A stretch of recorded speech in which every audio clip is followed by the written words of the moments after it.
नमस्कार दोस्तों। तो कैसे हैं आप सभी। उम्मीद करती हूँ अच्छे होंगे। आप सुन रहे हैं केसी स्कैरी चैनल, जहां हम आपको ले जाते हैं उन कहानियों की दुनिया में जहां अंधेरा सिर्फ रात का नहीं होता, बल्कि उस डर का भी होता है जो आपकी रूह तक को कांपने पर मजबूर कर देता है। तो तैयार हो जाइए आज की डरावनी कहानी सुनने के लिए। हमारी आज की कहानी है बरसात की वजह। बारिश का मौसम था। आसमान में काले घने बादल छाए हुए थे। ऐसा लग रहा था जैसे कई दिनों तक बारिश रुकेगी ही नहीं। प्रतीक को कॉल कर लेती हूँ और जल्दी घर आने को बोलती हूँ, बहुत तेज बारिश हो रही है। प्रतीक की माँ ने मन में सोचा और प्रतीक को फ़ोन लगाया। हेलो प्रतीक। हाँ माँ, कहिए। प्रतीक तू जल्दी घर आ जा बेटा, मौसम बड़ा ख़राब है। आज जल्दी दुकान बंद कर दे। हाँ माँ, मैं भी यही सोच रहा हूँ। ठीक है, आता हूँ, तुम पकौड़े तल कर रखना। हाँ हाँ, बना दूंगी तेरे लिए गर्मा गर्म पकौड़े, बस तू जल्दी घर आ जा, वरना एक बार बारिश शुरू हो गई ना तो बंद होने का नाम नहीं लेगी।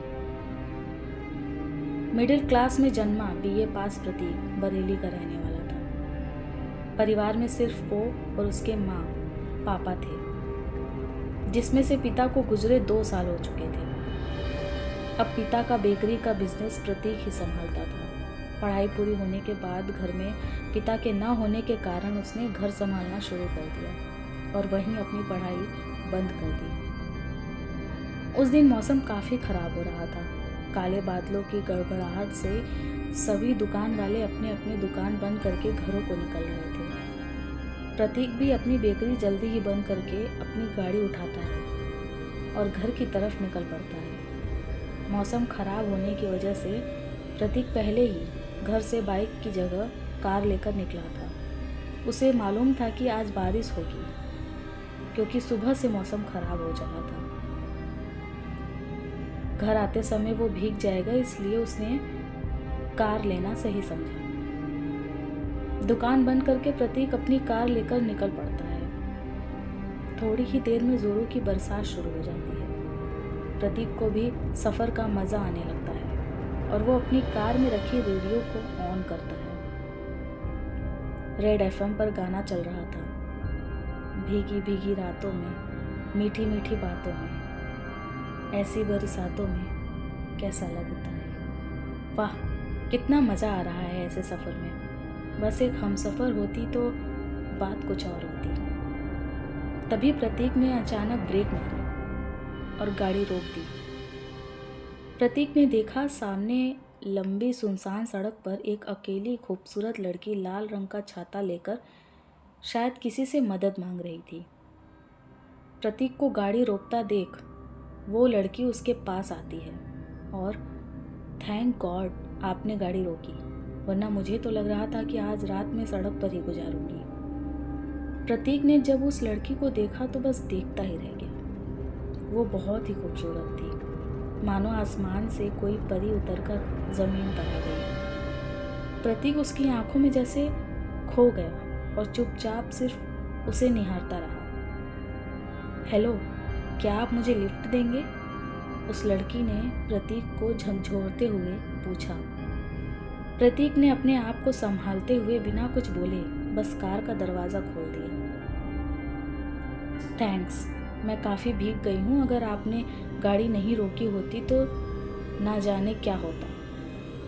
Thank you so much. मेरा नाम अंजलि है, और आपका? उस लड़की ने प्रतीक की ओर देखकर पूछा। प्रतीक ने भी जवाब दिया कि मैं प्रतीक। ओह प्रतीक, अच्छा नाम है। कहाँ से हैं आप? यही पास का। और आप? प्रतीक ने पूछा। जी मैं तो कहीं भी रह लेती हूँ, जहाँ भी मन करे वहाँ, जो जगह पसंद आ जाए उस जगह पे। प्रतीक ये बात सुनकर थोड़ा सा सोच में पड़ गया और उसने पूछा कि मतलब? अंजलि ने मुस्कुराते हुए बातों को टाला और कहा कि नहीं, बस ऐसे ही, मैं मजाक कर रही थी। कुछ दूरी पर ही मेरा घर है, मगर इस तरह पैदल जाना सही नहीं था। बारिश भी बहुत हो रही थी, इसलिए सोचा लिफ्ट ले लूं। यही पास में ही है मेरा घर, मेरा गांव। कुछ दूर चलने पर उस लड़की ने गाड़ी रुकवाई। प्रतीक आश्चर्य से उस जगह को देखकर पूछा, मगर ये तो पूरा जंगल एरिया है, तुम यहाँ कैसे और कहाँ रहती हो? उस लड़की ने जवाब दिया, बस थोड़ी ही दूर पर मेरा गांव है। प्रतीक ने सवाल किया, कौन सा गांव? क्या नाम है गांव का? अंजलि। उसने कोई जवाब नहीं दिया और कार से उतरने लगी। प्रतीक, अरे रुको तो। प्रतीक ने कहा, तुम अकेली अंधेरे में कैसे जाओगी? रुको, मैं छोड़ देता हूँ। अंजलि, ठीक है चलो, मगर याद रखना रास्ते में कोई भी मिले तो बात मत करना, ना उसकी बातों का कोई जवाब देना, ना उसकी ओर देखना।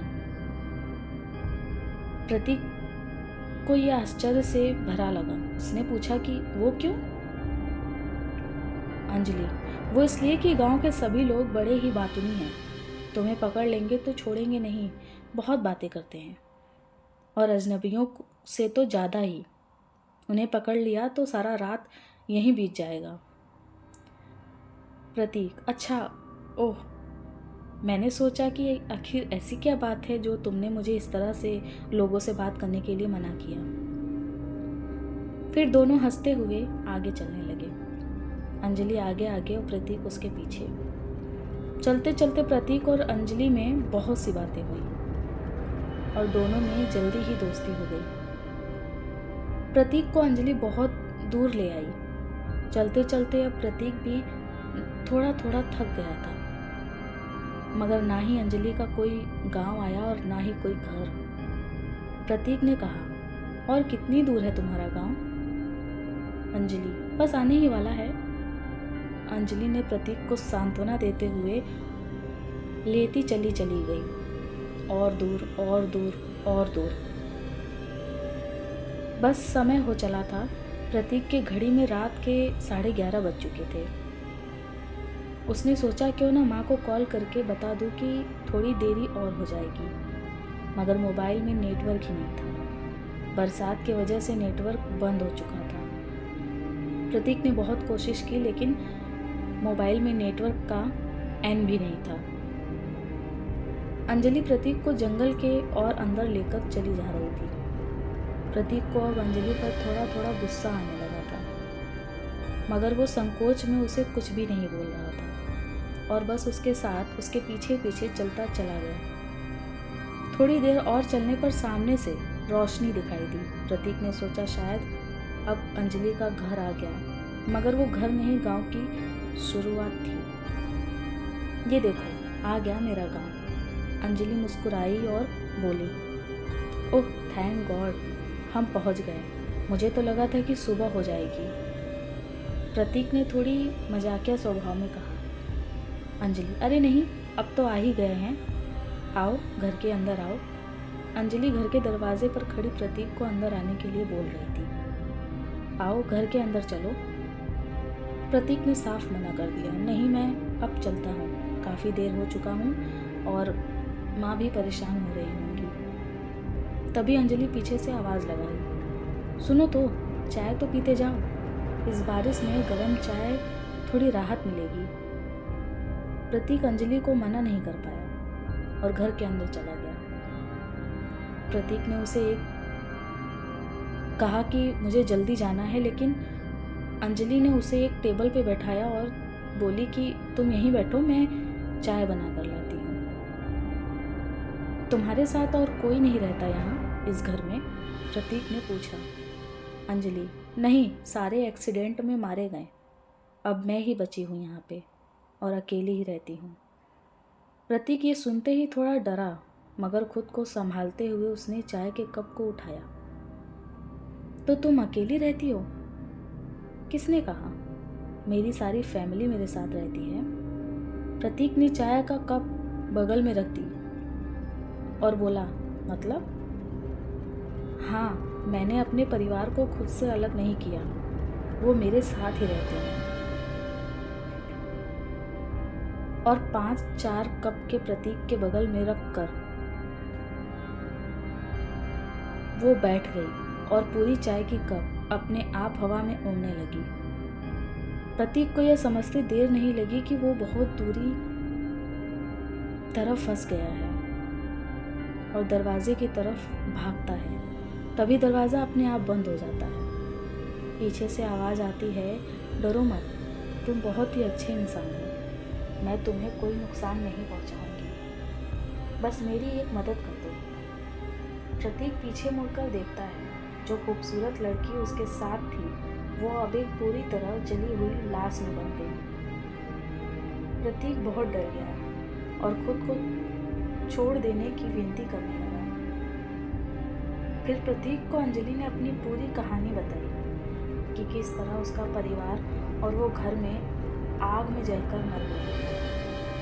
अगर आपको ये कहानी पसंद आ रही हो तो केसी स्कैरी चैनल को सब्सक्राइब करें, क्योंकि इसी तरह हर बार हम लेकर आएंगे एक और ऐसी ही रूह कथा देने वाली कहानी। तब तक के लिए बने रहिए मेरी इस कहानी पर। उन्हें अब मुक्ति चाहिए। अंजलि की बात सुनकर प्रतीक उसकी मदद करने का लिए तैयार हो गया। बताओ क्या करना होगा मुझे तुम लोगों को मुक्ति दिलाने के लिए। अंजलि उसे बताती है कि गांव में एक लाल कुआं है जो बड़े बड़े साधु संतों को अभिमंत्रित जल से भरा है, मगर वह किसी भी आत्मा का जाना वर्जित है। वहाँ वही जा सकता है जिसका मन और आत्मा पवित्र हो, जिसके मन में कोई छल कपट ना हो, वही उस कुएं का पानी ले सकता है। वो कुआं ही क्या, इस गांव की सीमा में भी आने के लिए यही परीक्षा से गुजरना पड़ता है। इसलिए ही तो तुमने जब गांव की सीमा पर कदम रखा और तुम्हें कुछ नहीं हुआ, तभी मैं समझ गई कि तुम ही हमें मुक्ति दिला सकते हो। नहीं तो मैं हर रोज़ सड़क पर से कई लोगों को यहाँ तक लाई, मगर गांव के अंदर नहीं ला पाई। तुम उस कुएं के पास जाओ प्रतीक, और उसका पानी लाकर हम सब पर डाल दो। प्लीज़ जाओ, हमें मुक्ति दिला दो। अंजलि ने जैसे कहा प्रतीक वैसे ही किया। अंजलि को और उसके परिवार को मुक्ति दिलाई। अब सुबह हो चली थी। प्रतीक घर पहुंचकर माँ को सारी बात बताया। प्रतीक की हिम्मत माँ ने बढ़ाई और वो बहुत खुश हुई। इस घटना को काफ़ी साल हो गए, मगर प्रतीक उसे भूल नहीं पाया। शायद उसे अंजलि से प्यार हो गया था, मगर उस बरसात की रात हुआ वो हसीन वाक़या उसे हमेशा याद रहेगा और हमेशा से अपने दिल में वो दबा कर रखेगा।